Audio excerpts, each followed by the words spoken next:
Welcome to yet another webinar session with us here at SciFest Africa. My name is Abongile Jako and I will be your host for today. Today's topic is the necessity for essential oils. Now, before COVID-19 hit us, one would walk right past the hand sanitizer aisle. Sorry about that. Before COVID-19 hit us, one would walk right past the hand sanitizer aisle on shops.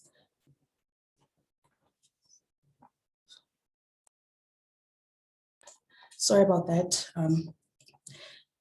Today with me, I have Marsha Kalika, who will be making a homemade hand sanitizer with the essential oil being tea tree oil.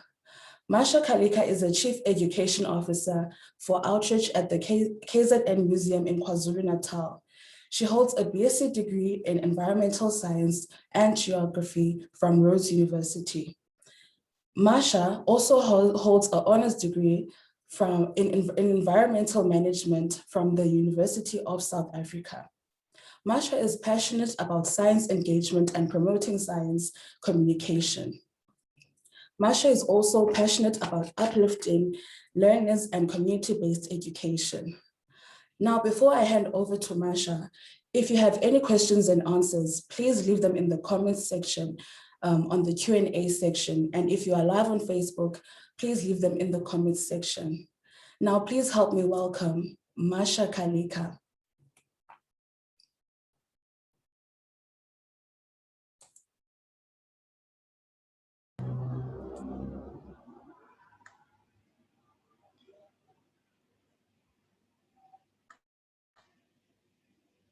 All right. Good afternoon to SciFest and the online viewers, and thank you to the KZN Museum, as well as SciFest, for allowing us to participate in these online webinars and workshops where we get to share our interest and our knowledge, and we get to network with other people to promote science. Today, we'll be looking at essential oils. What are essential oils? How are they extracted? And why are they important? Why are they needed? So essential oils are also known as volatile oils because they're easily evaporated when exposed to oxygen. And they are literally compounds that are extracted from your leaves and your bark and rind of certain plants. And they're used for an array of purposes, ranging from an alternative form of medication for your pain medication. It helps you to improve sleep, stress, digestive issues. You can use your essential oils to help improve your mood or aid relaxation, as well as used in aromatherapy.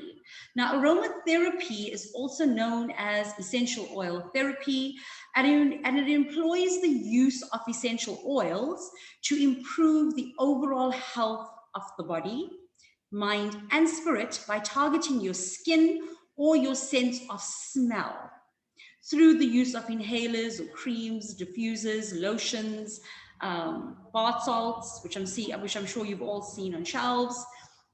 And so literally your essential oils are extremely versatile. They're not just used in aromatherapy or as an alternative form of medication from centuries ago. They're also used in the cosmetic and beauty industries for products such as perfumes, creams, lotions, masks, soaps.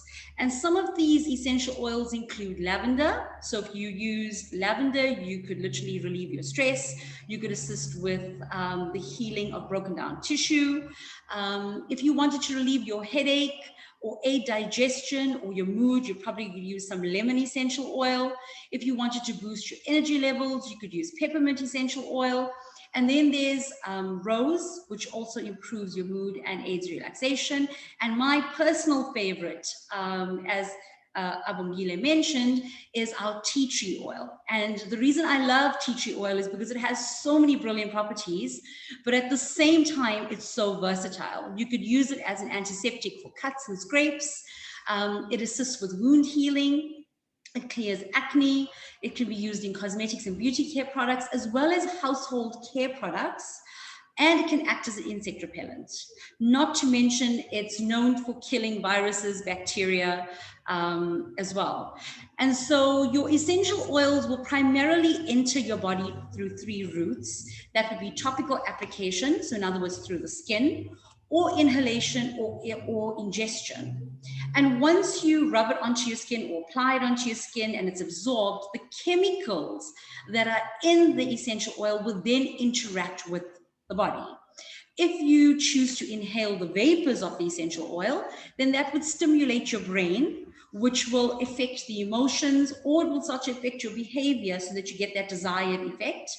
And obviously, the oil that you choose will depend on the purpose and the intent that you have, whilst the method of your application will depend on the type of the oil that you choose. So let's use an example. Say you have a wound and you want to treat that wound. You would probably want to use a topical application, so that would be your method of application. And the type of oil that you would use would probably be lavender. And the reason I say lavender is because it's known to speed up the wound healing process.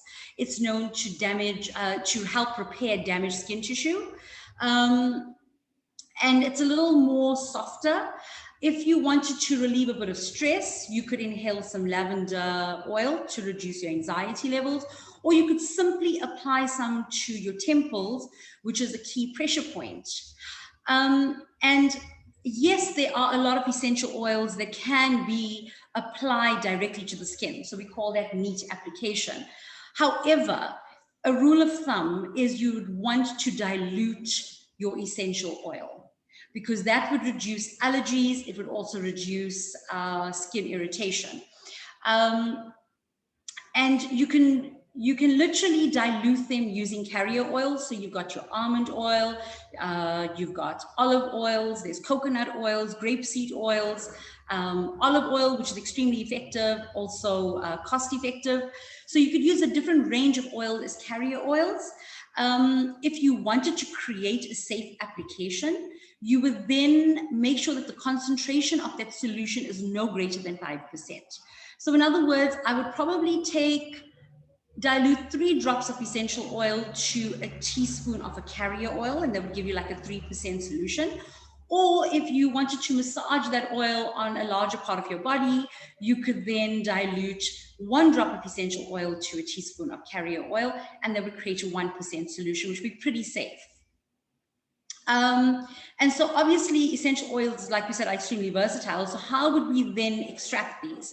So there's 2 popular methods of extraction of essential oils. The first is the cold press.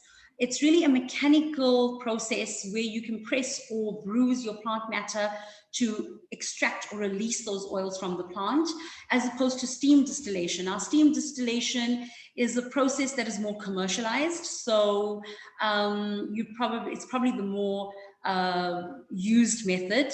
And literally that's where steam is allowed to pass through the different parts of the plant.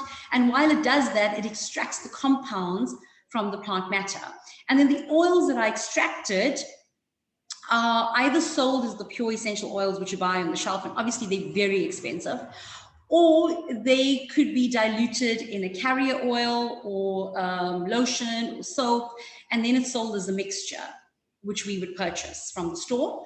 And so today we're literally going to make some homemade hand soap and some homemade hand sanitizer. And obviously this is quite relevant in today's day and age because of the pandemic that we're living in. And so I've chosen to work with tea tree oil, and that's really my personal favorite. Tea tree oil is an essential oil that is distilled from the leaves of the tea tree. And I really love the smell. It's got this camphor aroma to it. And one of the reasons why I've chosen it is because it's antibacterial, antiviral, antifungal, anti-inflammatory. So it's got an array of properties. But at the same time, it's also been used for centuries to treat coughs and colds, but not just treating coughs and colds. It can be used to promote healing, prevent infection. It kills viruses, fungi, bacteria. So it's one of those very versatile oils. And like Abungile mentioned, you know, before COVID, we'd walk past the sanitizer shelf and think, oh, well, it's one of those things. But nowadays, soap and sanitizer have become part of our lives, literally part of our lives. And so ideally, if you wanted to prevent the transmission of COVID-19, you would know that your hands would have to be thoroughly washed with soap and water for at least 20 seconds, because you want to break down that viral coat or that fatty envelope. In doing so, you basically destroying the virus's functionality. All right. So we know that viruses have this lipid membrane that surrounds its genetic material. In other words, it has a fatty structure that's around the genetic material. And so the only way that we can really destroy it effectively is with soap and water, with good hand hygiene practice. And you need to do that for 20 seconds. Unfortunately, 2-3 seconds just does not do it. You literally need that 20-second rule. And why you need it is because you need that time allocation to help you build up a lather so you can create a chemical reaction between the soap and the lipid membrane that we're talking about, so that the soap is able to break down that membrane, destroy it, so it can be washed away. And the only time you will not use soap and water is if you are unable to access it. So if you don't have access to soap and water, or if it's limited for some reason, then I would advise you to probably use an alcohol-based sanitizer with at least 60 to 90% alcohol content, with an application time of approximately 20 to 30 seconds until that sanitizer is evaporated from your hands. So we're going to move over to the experiments that I have on the side. All right.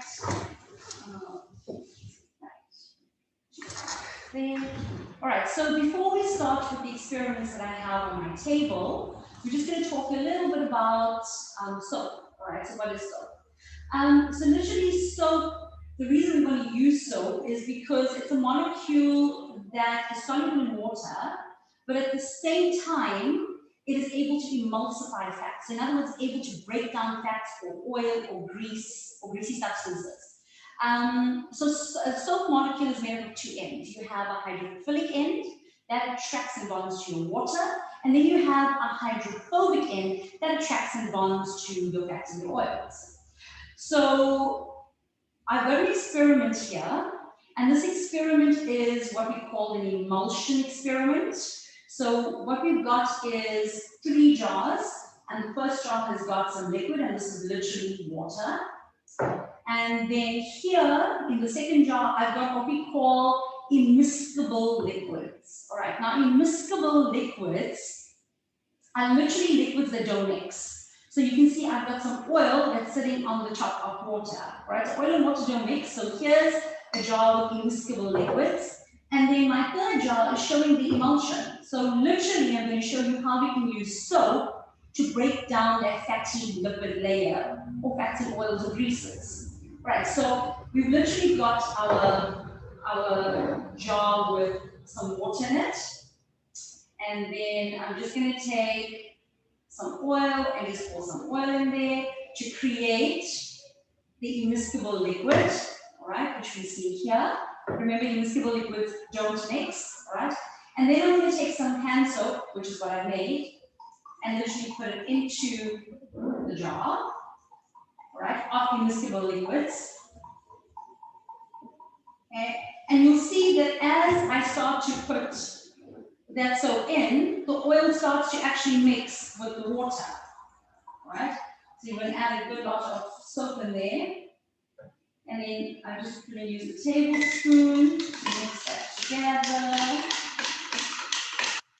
Remember the 20-second rule, you want to allow for time so that a chemical reaction occurs between the soap and the lipid membrane, so that it's able to break down the lipid membrane. All right, so now you can see that it's mixed, all right? It's literally emulsified the oily layer, all right? So this is what I've got here. After leaving it to stand for a bit, okay, you can see that you have the immiscible liquids now mixed. So what's happened is the soap is the emulsifier, it's what will help break down the fat. So the hydrophilic end will bond to the water, will attract the water and bond to the water. The hydrophobic end will attract to the oil and bond to the oil and force these two immiscible liquids to mix. It will also prevent the immiscible liquids from separating, right? And that is why soap is so amazing at cleaning off grime and oily substances and dirt. And that is why we need to use it when we are washing our hands, right? Because it's the soap that's going to emulsify that fatty lipid layer that's going to remove the virus from our hands. Okay, so now that we understand a little bit about soap and we understand how soap is used to emulsify fat, we can now make our hand soap. So all I've got here, just move that out of the way. All right, so what I've got here is my hand soap that I've made, which we use to emulsify the fat. All right, and all I've done is I've collected old soap. Well, you can literally collect a whole lot of old soap and you can weigh it so you get approximately 100 grams.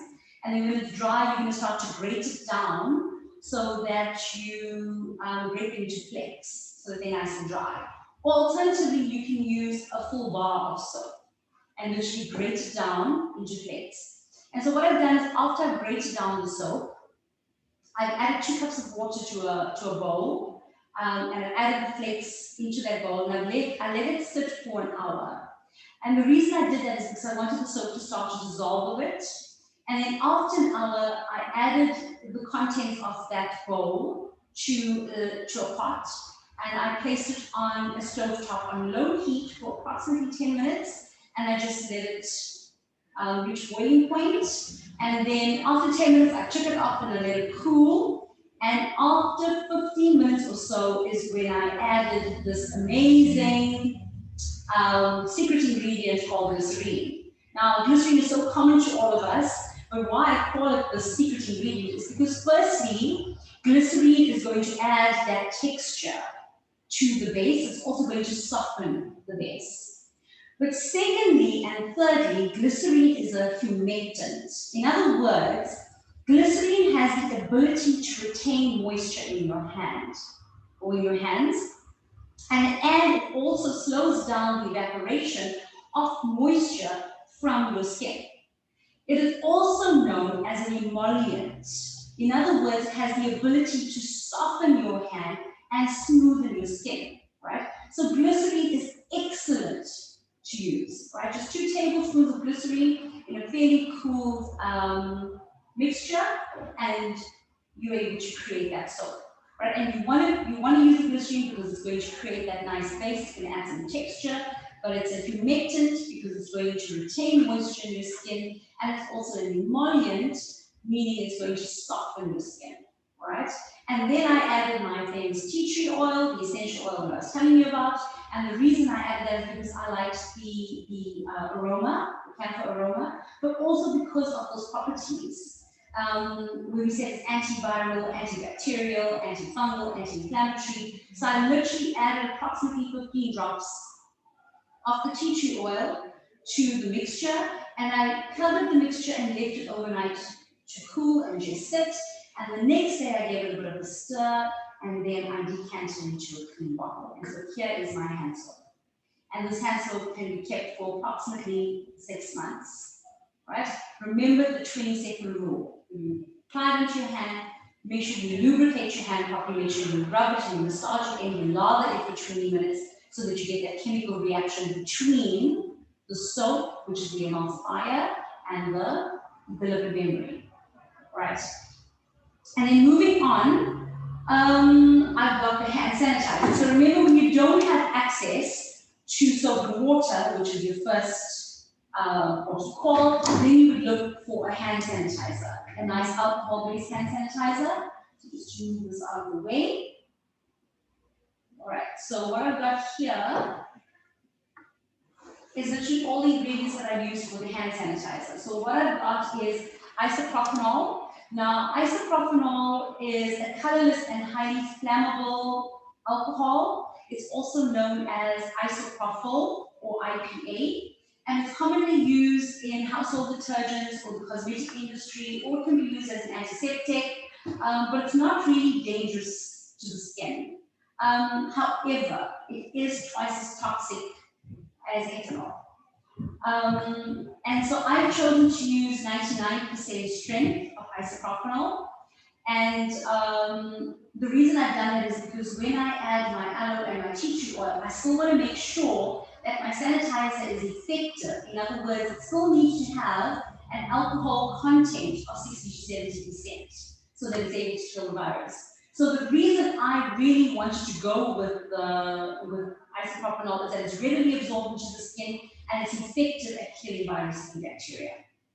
All right, so I literally decanted 2/3 of a cup, which is approximately 167 ml of isopropanol strength 99%, into a nice container, a clean container. And then I added 1/3 of a cup of aloe vera gel. Right now, this is approximately 83 ml of aloe vera gel.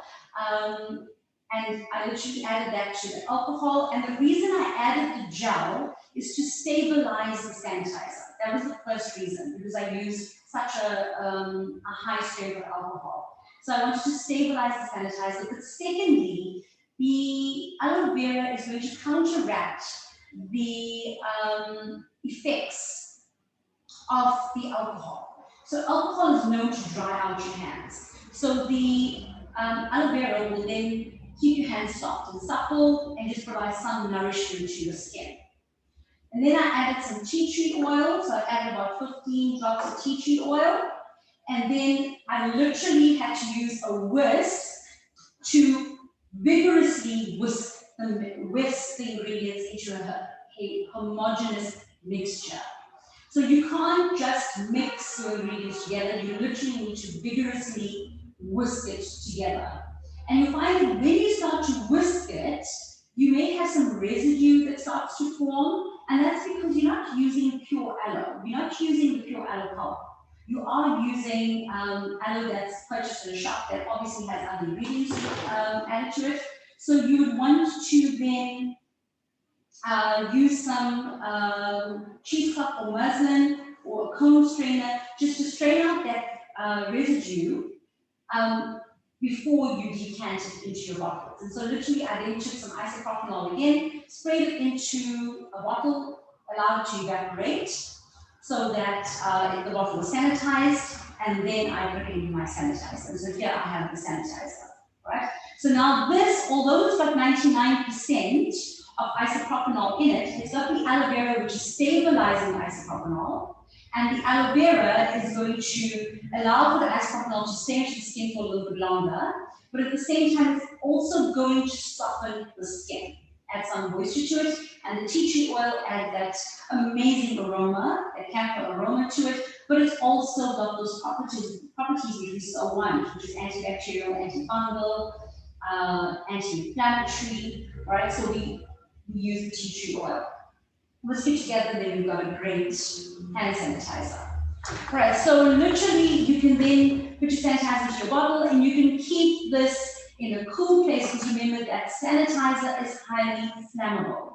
And because it's highly flammable, you want it to stay in a cool place that is well ventilated. All right, before we move on, I just want to talk a little bit about how we apply this. So when you put your sanitizer onto your hands, you're going to want to make sure that you put enough on, right? You want to make sure that you rub it onto your palms and in between your fingers, right? Covering your wrists as well. And you want to make sure you keep it on there for a good 20 to 30 seconds. And you're going to keep rubbing it until the alcohol, the sanitizer itself, actually evaporates, right? So you're going to keep rubbing it on until the sanitizer evaporates. And in this case, you may feel it gets a bit sticky, and that's because of the aloe, which is great, so that's absolutely fine, right? So that's how we make our homemade sanitizer. But remember, the sanitizer is only to be used if you really don't have access to your soap and water, okay, which is first price. Right, so just to get to some safety considerations when we work with essential oils when we work with making hand sanitizers as well as hand soap. So if I go back to the main camera, right? Okay, so there are some considerations when we are working with our hand sanitizers and our hand soaps and our essential oils. So we look at essential oils first. Ideally, when you're working with your essential oils, it should not come into contact with your eyes or your ears or open wounds, because you don't want to have any irritation. You also want to avoid allergic reactions. And yes, there are some oils that can be applied onto your skin without dilution. We call that neat application. So things like chamomile and eucalyptus and lavender. But I just want to say that everybody is different and all our skin types are different. And best practice would be to dilute those essential oils prior to use, right? That would just avoid any irritation or allergies. And remember that when you dilute it, you're not actually watering it down, you're not weakening the effectiveness of that oil or its properties. It's literally going to go unevenly, you're going to have minimal irritation, and it's going to leave no residue. And then there are some oils that must be diluted. So take care when you're working with essential oils, your citronella, for instance, cumin, lemongrass, and my favorite, tea tree oil. General rule of thumb for tea tree oil, I would say, is 1 to 2 drops to about 12 drops of carrier oil, if you want to dilute it down. And when you're working with essential oils, make sure that you diffuse them in well-ventilated areas. Avoid things like internal application, avoid ingestion of essential oils unless it's specified, you know. So like, for instance, cumin essential oil, it's got that spicy nutty aroma, and you can ingest it as a pill or in liquid form, and obviously that will aid digestion. But just check the specifications first to see whether it can be ingested, and obviously keep these oils away from children. They are a bit harsh. And some safety considerations when making your homemade hand soap. And like I said, you know, homemade hand soap is brilliant because it's relevant at a time like this. It's inexpensive, it's non-toxic, and it's versatile. But when you're making it, make sure that you use the correct ingredients. So with the sanitizers and the hand soap, make sure that you are using the recommended ingredients. Make sure you're using it according to the specifications, the correct measurements, and the correct methodology. Because you don't want to be making something that's going to be ineffective. And obviously don't ingest any of those ingredients that we just spoke about. Make sure you wear protective equipment. So I, use gloves. You can put on some safety goggles because you'll be working with heat at a stove, and you could have heat, you could have splatter liquids, you could have the tea tree oil touching your skin, and then you could have immediate irritation. Obviously protect your clothing, wear an apron or something to protect it, and close shoes, because you could have splatter that falls into your feet, you could have tea tree oil that falls into your feet. Just wear closed shoes. It's good rules to follow. And then specifically with the sanitizer, I wanted to mention this, that when you're working with the sanitizer, remember you're working with isopropanol or you're working with ethanol. You want to work in a well-ventilated area, all right? Because you don't want to be inhaling those vapors. They really are associated with headaches and dizziness and nausea and vomiting. So you want to make sure that your workspace is well ventilated. And obviously we know that isopropanol, like I've mentioned, is highly flammable. So you want to keep it away from heat and sparks and flames. And you want to store it in that well-ventilated area where it can be tightly closed and sealed. All right. So those are just some tips when you're working with it. But like I said, the hand soap works very well. The sanitizer works very well. It's extremely relevant at a time like this. So if you want to go ahead and try them, make sure you follow the recommendations and you use the correct ingredients and you follow the methodology. Okay, thank you.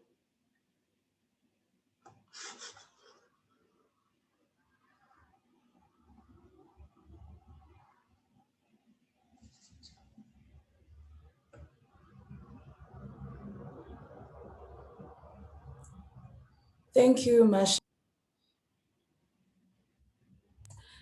Thank you, Marsha. That was very informative. So we are now going to move on to our Q&A comments and section. The first question that I have for you is that, is there an alternative for isopropanol? Yes, I would preferably suggest ethanol, which is ethyl alcohol. It's a grain or drinking alcohol. So that would work pretty well because isopropanol and ethanol break down into acetone and acetate. So yes, I would go with ethanol.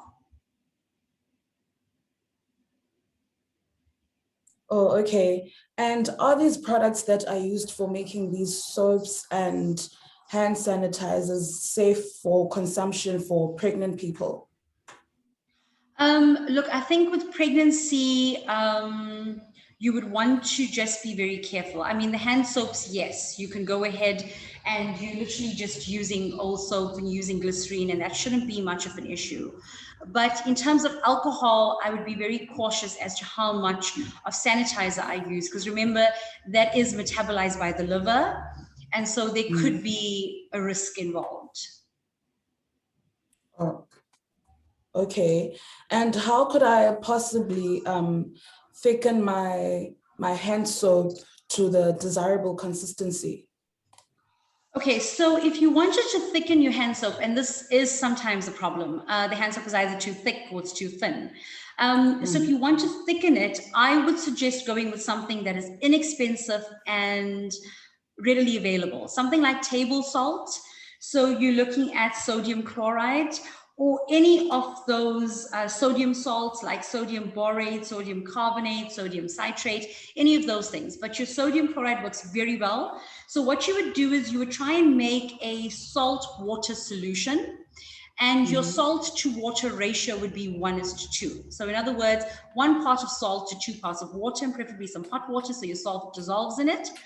And then you'd be able to use a dropper or a teaspoon to just take a little bit of that salt water and add it to your homemade soap and let it stand for an hour. And after an hour, you can then go and check the consistency of it. And then you can decide whether you want to add more to make it thicker, or however you choose to. Because remember that the amount of salt water that you would use would be dependent on how thick you would want your sanitizer. Right, and ideally, I would go with the salt, with table salt, literally because table salt has sodium ions and they are known to lower your charge density. So it allows the particles to pack closer to each other so you can get a thicker solution. Oh, okay. And you also mentioned with the hand soap that it has a storage life of 3 months. So how long does it then take to store the hand sanitizer at home? Okay, your homemade hand soap, you can keep for approximately 6 months to a year. And that's, 6 months to a year. Remember that with the homemade hand soap, it will expire quicker than the synthetic ones we buy in the shelves. And that's simply because, we have essential oils that may decompose and become unpleasant. So they'll start to smell unpleasant. So we say they become rancid. Also, with the homemade hand soap, it may become moldy. So ideally, you'd want to keep it for about 6 months to a year. With your homemade sanitizer, you could keep that for approximately 2 to 3 years. And that's because the active ingredient is alcohol. However, remember that sanitizers also have expiry dates, right? So they also expire because your alcohol content may dissolve over time. All right, okay. And would you consider it being cost effective to actually make your own soap? Most definitely. Do you know why? To buy it, yes. I would go with making my own soap. I mean, literally, you are using something that you would throw away. So all your old pieces of soap that you would ordinarily throw away, you collect it. And then you let that dry out and you grate it down. So you're literally taking waste and you're putting it into producing a new product. So you're creating a closed circuit. You're not disposing of that waste. You're taking the soap and you're using it to make a new product. And literally the hand soap that we made was absolutely amazing. It was nice and soft on the hand. There was some good lather with it, and it's effective. Okay. All right. And we have another question for you here. It says, can you add color to the soap? And if so, what type of color would you use, or food coloring, to make your soap colorful, basically? You could use any color food coloring that you wanted to. I've seen articles where people have used green, blue. For the experiment that we did, the emulsification experiment, we could have very well colored the soap blue just to show how the soap goes in. So a normal food coloring should be fine. Normal food coloring. Yeah. Okay. And we also have a comment here that says, very wonderful presentation and informative indeed. My question is, how many of the ingredients do you make by yourself? And the second question is, after the product is complete, is it safely guaranteed? Okay, well, the first part of the question, I don't make any of the ingredients. So let's look at the hand soap, for instance. I used soap that we would have thrown away, or you could buy soap on a shelf that you're going to grate down. That is much more cost effective than actually going and buying the hand soap itself. And then obviously, like I said, you can make it to suit you because you can add as many oils as you'd like. The tea tree oil I purchased from Clicks. So literally, and the glycerine I purchased from a spice shop. With the alcohol, I purchased the isopropanol as well as the aloe vera. So there was nothing that I actually made on my own from scratch per se. However, you can make a steam distillation kit, which can actually help you to distill your own tea tree oil if you wanted to.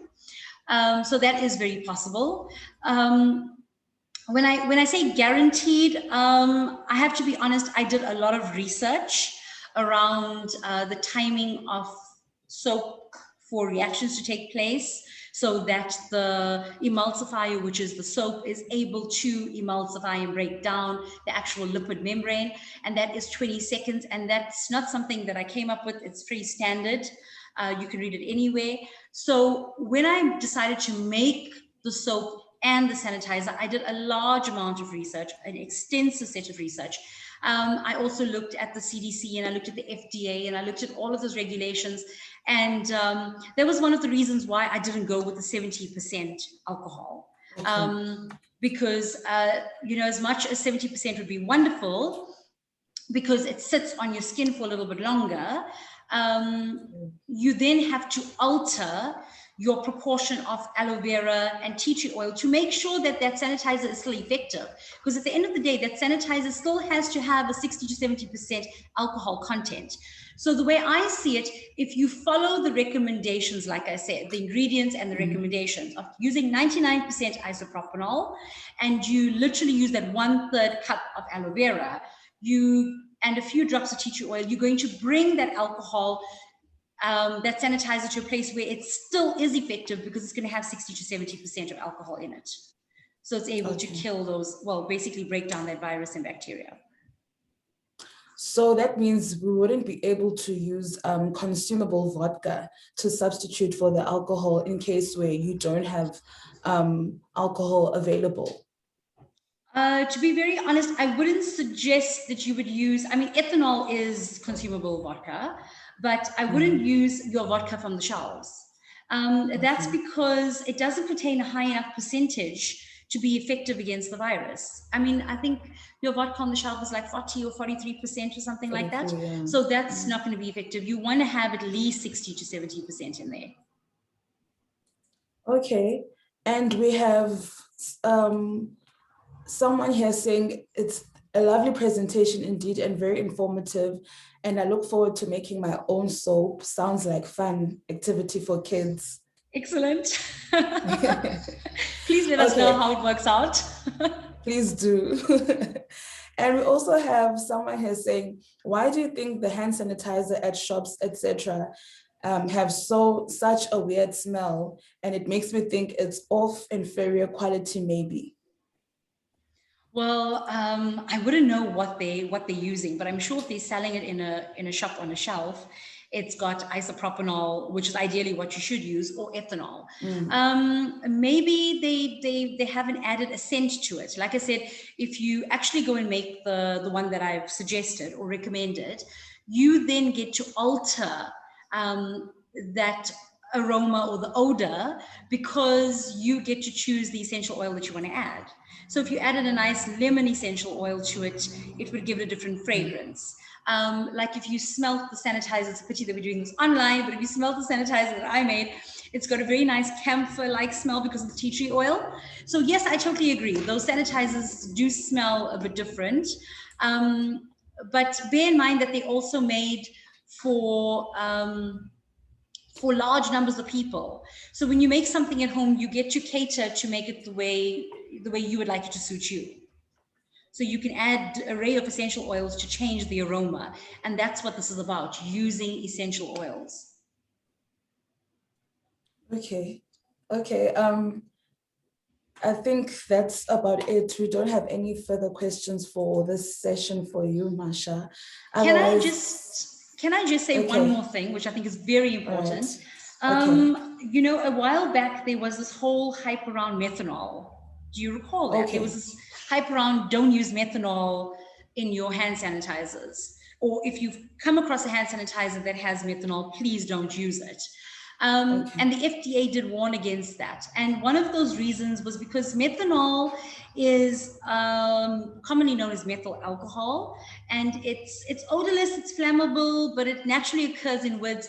The problem with it is that, yes, it's an alcohol, but it's not one that is recommended or is effective in a sanitizer.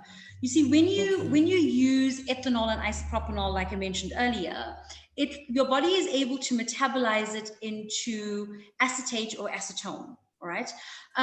With methanol, your body will metabolize it into formaldehyde.